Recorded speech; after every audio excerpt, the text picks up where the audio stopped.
Hi everyone, hope you're all well and good to see you. Now, if you remember last week, we heard about a bad brother. Do you remember his name? Yes, you're right, it was Jacob.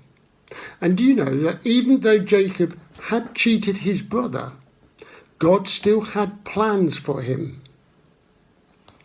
Jacob ran away from his family, but he couldn't run away from God. And in our story today, Jacob learnt just what it felt like to be cheated too. But of course, before we do that, we need to do the rap. And we're going to do it twice. Are you ready? Here we go. Let's open the book. Let's take a look. Let's listen and see how good God can be. And let's take a look. Let's open the book. Let's open the book. Let's take a look. Let's listen and see how good God can be. And let's take a look. Let's open the book. Excellent. You've been practicing that. Well done. So, our story today is actually called The Runaway. You see, Jacob ran and he ran. And he ran and he ran. Jacob cheated his brother Esau, and now his brother wanted to kill him. So Jacob ran and ran and ran. But God watched. God watched and he watched. God watched Jacob run.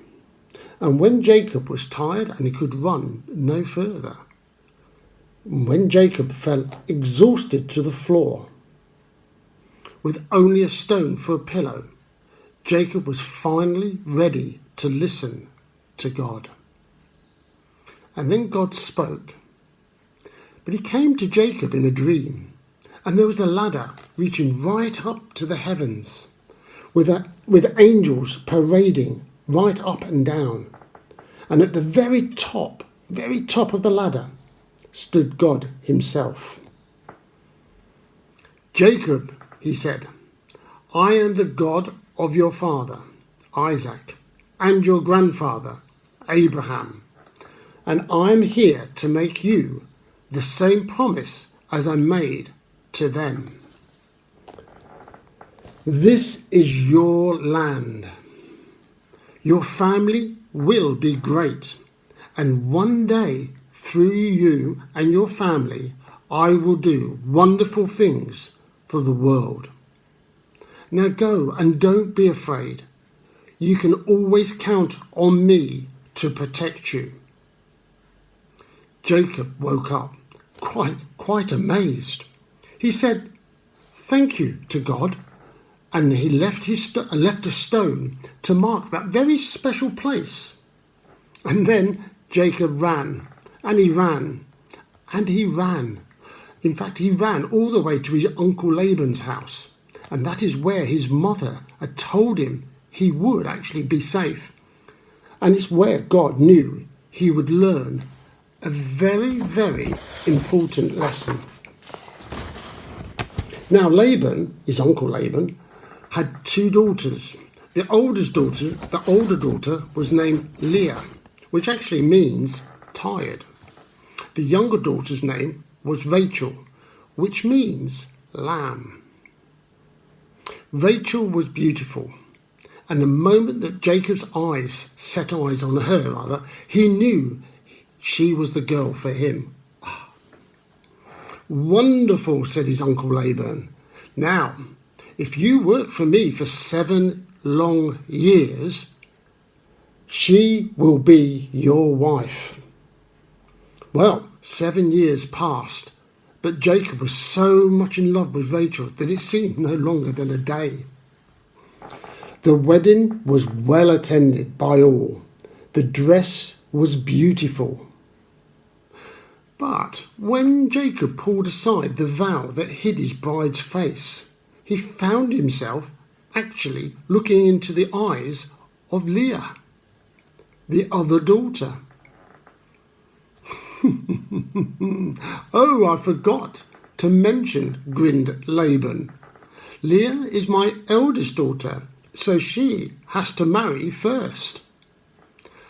But you can marry Rachel next week if you like, as long as you promise to work for me for another 7 years.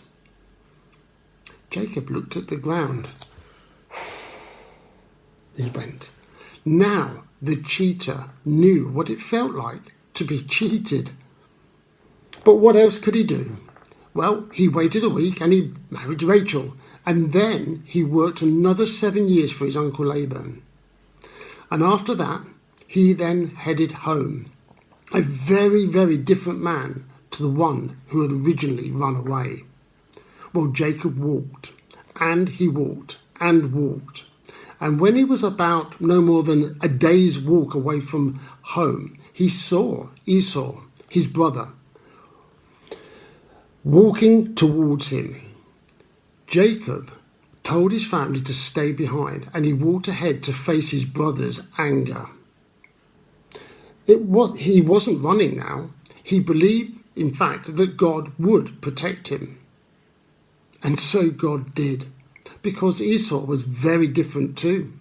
And when he saw Jacob, he ran up to him and reached out his arms and hugged him so tight.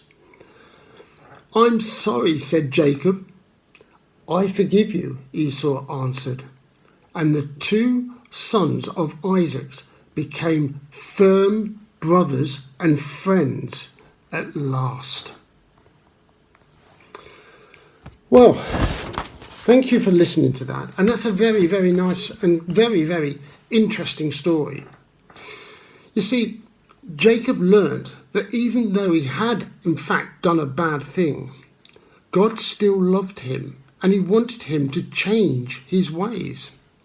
And it took a long time, in fact, many years, before Jacob and Esau met again. It was a long time too to wait before Jacob said, in fact, "I'm sorry." But it didn't matter how long it took. They were, in fact, friends in the end. So, in a moment, I would like you to close your eyes. And when you do close your eyes, I want you to think about how you felt when you've had an argument with one of your friends. Maybe you've had an argument very recently, yesterday or the day before. Perhaps you've even had an argument with one of your friends today. Is there someone you would like to say sorry to or make up with? So close your eyes and just think about that. Is there someone you've fallen out with and it is about time that you got back together to say sorry and become friends? I give you a moment. Close your eyes and think.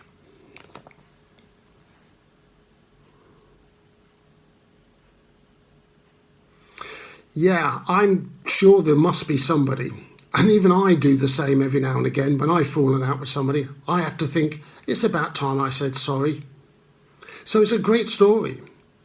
And what I'd like to do now to finish is to say a prayer. And of course, if you want to make it your prayer, please say Amen at the end. So close your eyes once more. Dear God, thank you that Esau forgave his brother Jacob when he said sorry. Please help us to say sorry and forgive each other when we've had arguments and fall out with our friends. Amen. Well, thank you for that, and I look forward to seeing you all again. Until then, take care. Bye-bye now.